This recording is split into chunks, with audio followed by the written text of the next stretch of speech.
Hello, नमस्कार. मी स्नेहा तुमचं सगळ्यांचं आणखी एका नवीन व्हिडिओमध्ये खूप मनापासून स्वागत करते.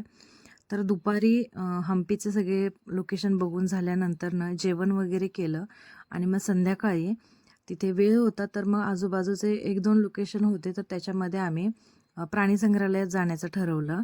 तर हम्पीपासून 12 किलोमीटरवरती श्री अटल बिहारी वाजपेयी इंटरनॅशनल झू आहे. तर तिथं जायचं ठरवलं. ते प्राणी संग्रहालय 5 वाजता बंद होतं. आम्ही एक 4च्या आसपास तिथे पोहोचलो होतो. तिकीट वगैरे काढलंय आणि आतमध्ये एंटर झालो आहेत. तर आता त्या प्राणी संग्रहालयामधले जे ॲनिमल्स आहेत ते ओपन ॲनिमल्स आहेत. त्यामुळं अशी ही पूर्ण जाळीची गाडी आहे. 3 टाईपच्या व्हेइकल्स आहेत. एक बस आहे, एक 4 व्हीलर आहे आणि ही आहे. तर आम्ही ही सिलेक्ट केली. आणि डिस्कवरी चॅनलवरती बघतोत ना, एकदम तसाच फील येत होता. आम्हाला सुरुवातीला वाटलं की हे ॲनिमल सगळे पॅक असतील, म्हणजे बांधून ठेवलेले किंवा जाळीमध्ये वगैरे पॅक असतील. पण तिथं गेल्यानंतर नाही, तर ड्रायव्हरकडनं समजलं की हे ओपन ॲनिमल्स आहेत म्हणून. आणि सगळे ॲनिमल्स बघितले. काही ॲनिमल्स पहिल्यांदा इतक्या जवळून बघण्यात आले. तर चला तुम्हाला पण सगळे ॲनिमल्स दाखवते. जवळपास हा 200-300 एकरचा पूर्ण एरिया आहे आणि सगळ्या प्राण्यांसाठी असे सेक्शन डिवाइड करून दिलेले आहेत. आणि लॉयन, टायगर ओपन ॲनिमल्स आहेत, तर त्यांच्या प्रोटेक्शनसाठी हे अशा व्हेइकल्स तिथं दिलेले आहेत त्यांनी. अरे ओपन येतो. आणि पहिल्यांदा आलोत लॉयन बघण्यासाठी. राजने जेव्हा पहिल्यांदा लॉयन बघितला, राज म्हणतो आई शपथ लॉयन आहे. त्याची अशी रिॲक्शन होती. मी पण पहिल्यांदाच लॉयन इतक्या जवळून बघितलाय. हे 2 लॉयन येतं, एक बाहेर दिसतोय तो आणि एक पलीकडे आहे. इथं शेरणी आहे, मेल फिमेल वेगवेगळे ठेवलेले आहेत, कारण ते भांडणं करतात म्हणून त्यांना असं वेगवेगळं ठेवलेलं आहे. आणि इतकं डेंजर त्याचं तोंड, असं जबडा मोठा होता लॉयनचा. इथं शेरणी आहे. पहिल्यांदाच असं एवढ्या जवळून लॉयन बघितला. आणि हे ॲनिमल्स आता बसलेले आहेत, कारण 5 वाजता त्यांचा खाण्याचा टायमिंग असतो. तर नाहीतर हे ना पूर्ण अशा गाड्यांना आजूबाजूनी वेढा मारतात.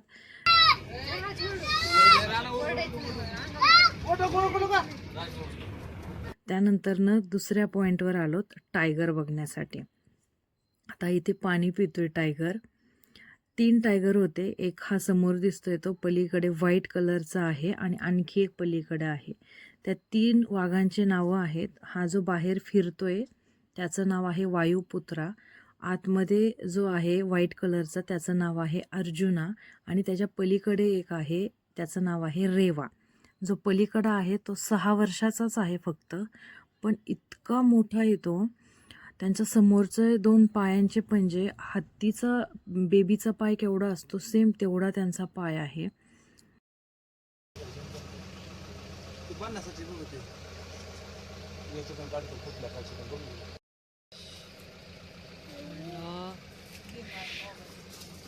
थोड़ा रिवर्स लेते हैं, वो रेवा आ गया, वो जाने के बाद देखना।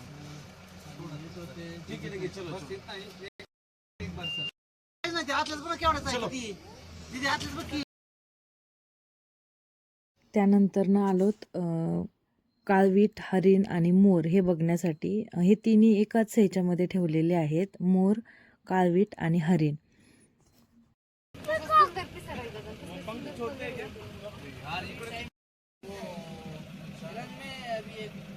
नील गाय.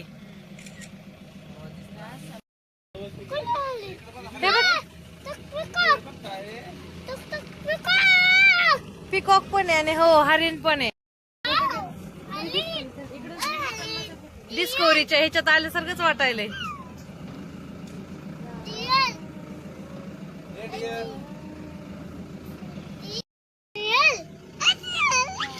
किती काउंट कर बरं. 1 2 3 4 5 7 8 9 10. बरंच मोठा, जास्त असं 200-400 एकरचा एरिया असेल.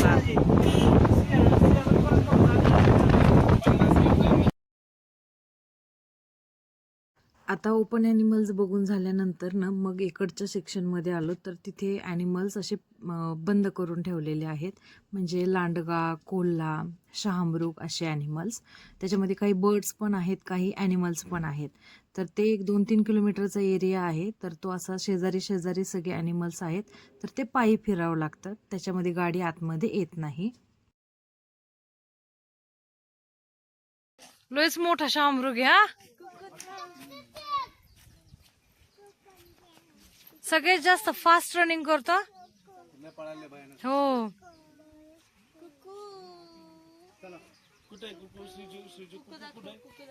लांड काय कोल्हा हा होय.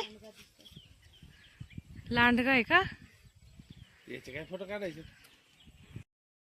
गाडीच्या समोर आला होता. हा तरस म्हणतात राजाला तरस. आणि सगळ्यात अग्रेसिव्ह प्राणी बरं काय हो कल्पने शिकार खायचं ना त्यांचं. हो बिबटे बाबू बिबटे काय लय मोठं लेत राव. 2 आहेत ना. इथं बिबट्याचं सेक्शन होता आणि 5 वाजता दररोज त्यांना नका खायला देते. त्यांचा फूड टायमिंग असतो, तर ते बरोबर 5च्या टायमिंगला त्यांच्या रूमच्या बाहेर जाऊन बसतात. 2 मोठे मोठे बिबटे होते. ते कॅमेऱ्यामध्ये नाही कॅप्चर झाले, पण आम्हाला समोर दिसत होते. तर बरेचसे ॲनिमल त्या त्या टायमिंगला तिथं जाऊन बसलेले होते फूड टायमिंगसाठी. दिवसातून एकदाच त्यांना खायला देतात संध्याकाळच्या वेळेला. ती पण खांडे बाई.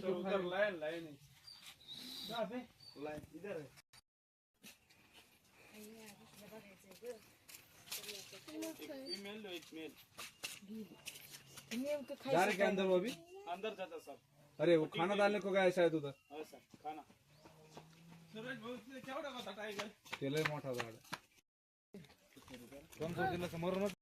आत्ता जे लॉयन बघितले ते आतमध्ये गेले खायला आणि तिथून आम्ही थोडंसं पुढे आलो की त्या सिंहाने एवढी मोठी गर्जना केली दहाड.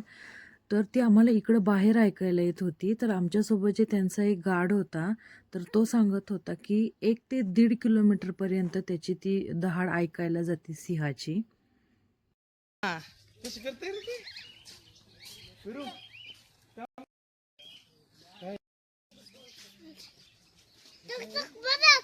नाही ते पिकॉकच आहे रानू. भैया पिका को खाने क्यों क्या डालते हो भैया. त्याच्या डोक्यावरचा तुरा बघा ना. तुरा बघा ना त्याच्या डोक्यावरचा. टर्टल आहे टर्टल.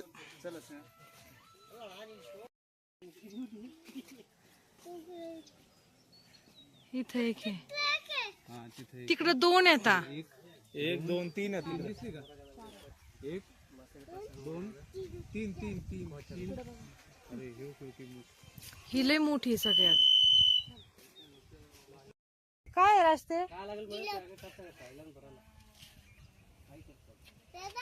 काय बच्चा जिराफ आहे का? त्याला आवाज नाही जिराफ. हे खेळायला तुला बसायचं त्याच्यावर. ये खेळायला ये.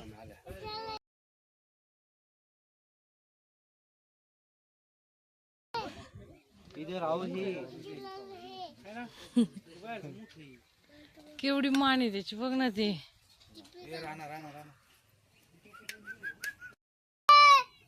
भैया बच्चे क्या अभी है. ओ भैया बच्चे क्या अभी है. ये बच्चे है ना. बच्चे नहीं ये 2 भी बच्चे सर. बच्चे है ना. हाँ या ते बघा हा. हो हिप्पो दिसला का. आवाज देतो इकडे ना. अरे इथंच थांब ना. इथूनच बघ ना. पाय आले. एक बेबी त्याचा आणि त्याची मोठी ती मम्मा आहे. मम्मा आहे. मम्मा आहे तर. आणि इथं हिप्पो होते आतमध्ये. एक बेबी होता, त्या बेबीचं नाव होतं लड्डू आणि एक दुसरा त्याची मम्मा होती, तिचं नाव होतं चिंटू.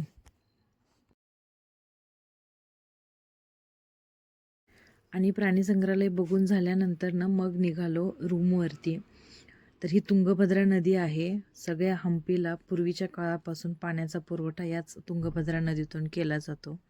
जर कधी इकडच्या भागामध्ये आलात तर नक्की त्या प्राणी संग्रहालयाला भेट द्या, कारण खूप वेगळा आणि खूप छान एक्सपिरियन्स आहे. तर उद्या सकाळी आता निघायचं आहे घरी. तर आत्तापर्यंतचे हे 4-5 दिवसाच्या ट्रिपमध्ये जे काही व्हिडिओज मी घेतलेले आहेत ते सगळे तुमच्यासोबत शेअर केलेले आहेत. व्हिडिओला लाईक करा, शेअर करा आणि चॅनलवरती नवीन असेल तर चॅनलला नक्की सबस्क्राईब करा. Bye bye. थँक्यू.